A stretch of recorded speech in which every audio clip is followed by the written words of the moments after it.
تو بیٹا سن رہا ہے, بیٹا تقریر کر رہا ہے تو باپ سن رہا ہے, ایک یا دو لوگ ہیں یا تین لوگ ہیں بمشکل, لیکن جوش جذبے میں کمی نہیں آئی. اور وہ 3 سال کی جدوجہد کو کوشش کا نتیجہ کہ جیسا ابھی پاشا قادری صاحب نے کہا کہ 1960 کے بلدی الیکشن میں مجلس اتحاد المسلمین کو کامیابی ملی, مجلس کامیاب ہوئی, آگے بڑھتے گئی اور پیچھے مڑ کر نہیں دیکھا کبھی مجلس نے, بس آگے ہی بڑھتے گئی. اور آپ کو یہ بھی بتاؤں کہ جس وقت مجلس کے سیاسی سفر کا آغاز ہوا تھا اس وقت مجلس کے پاس بقول سالار کہتے تھے کہ ٹوٹا قلم اور ایک کاغذ کا ٹکڑا بھی نہیں تھا ہمارے پاس.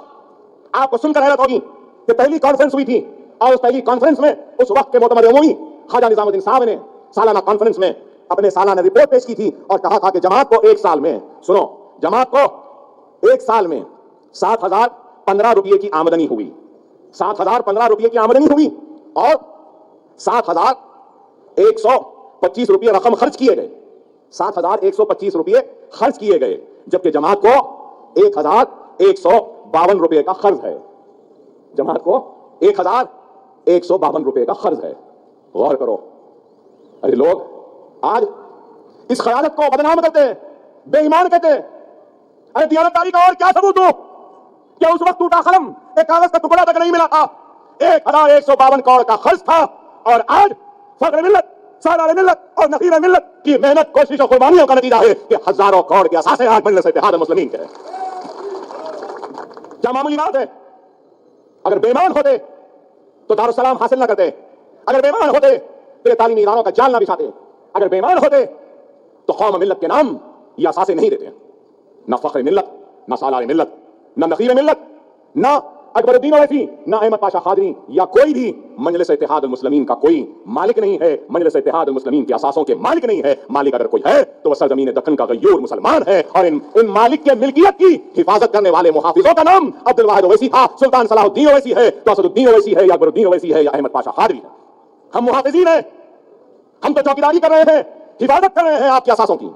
جب تک رہیں گے تب تک دیانتداری سے کام کریں گے, پورے اخلاص کے ساتھ کام کریں گے. آج مجلس اتحاد المسلمین کی جانب سے 10th میں کے بچوں کی امتحان کی پوری فیس دی جاتی ہے. مجلس اتحاد المسلمین کی جانب سے پورے کوشچن پیپرز دیے جاتے ہیں. مجلس اتحاد المسلمین کی جانب سے سرکاری مدارس, اردو سرکاری مدارس کے طلباء و طالبات میں بستہ و لانگ بک اور قلم باکس دیا جاتا ہے. مجلس اتحاد المسلمین کی جانب سے ہر وقت جب کبھی بھی فسادات ہوئے تو ان فسادات میں اپنی موٹر سائیکل پر فسادات میں تنہا گھومنے والے کا نام سلطان صلاح الدین اویسی تھا. چاہے وہ سبزی منڈی کا فساد ہو, چاہے وہ نیمولی اڈے کا فساد ہو, چاہے وہ امرپیٹ کا فساد ہو, چاہے وہ نظام آباد کا فساد ہو, چاہے وہ کوئی بھی فساد ہو, تنہا نکل جاتا تھا اس مرد مجاہد کا نام سلطان صلاح الدین اویسی تھا. فسادات میں کرفیو میں لوگ پریشان, گھر گھر دستک دے کر اناج پہنچاتی تھی ان فسادات کے دور میں. نوجوانوں تم نہیں جانتے, اس وقت بھی مجلس کام کرتی تھی, مجلس کی جانب سے کرفیو رہتا تھا, 1 مہینے کا کرفیو, 20 دن کا کرفیو. لوگ اناج کے لیے پریشان, دواؤں کے لیے پریشان, دودھ کے لیے پریشان, تو اس دارالسلام کے مرکز سے دودھ پہنچایا جاتا تھا, اناج پہنچایا جاتا تھا, دوائیں پہنچائی جاتی تھی. مجلس کیا کری پوچھتے ہیں لوگ. ہم نے کام کیا, سالار کی زندگی میں دوائیں پہنچائی گئی تھیں ہندوستان کے باہر بھی. سالار کی زندگی میں گجرات کے فسادات میں ڈاکٹروں کی ٹیم کو اویسی ہاسپٹل سے بیرسٹر اویسی کی قیادت میں پہنچایا گیا تھا گجرات, اور وہاں کے معصوم لوگوں کی مدد کی گئی. کئی سرجریز ہوئے, کئی گولیاں نکالے گئے, کئی ٹانکے ہوئے, کئی دن تک. ممبئی کے فساد کے متاثرین کو سالار کی زندگی میں 21 لاکھ روپیہ دیا گیا. گجرات کے فسادات میں 26 لاکھ روپیہ سالار کی زندگی میں دیے گئے. بابری مسجد کے مقدمے کے لیے مجلس کے اراکین اور مجلس کی جانب سے 50 لاکھ سے زائد کی امداد دی گئی. مجلس اتحاد المسلمین کی جانب سے 1 مرتبہ نہیں 2 مرتبہ مسلم پرسنل لا بورڈ کا اجلاس منعقد کیا گیا.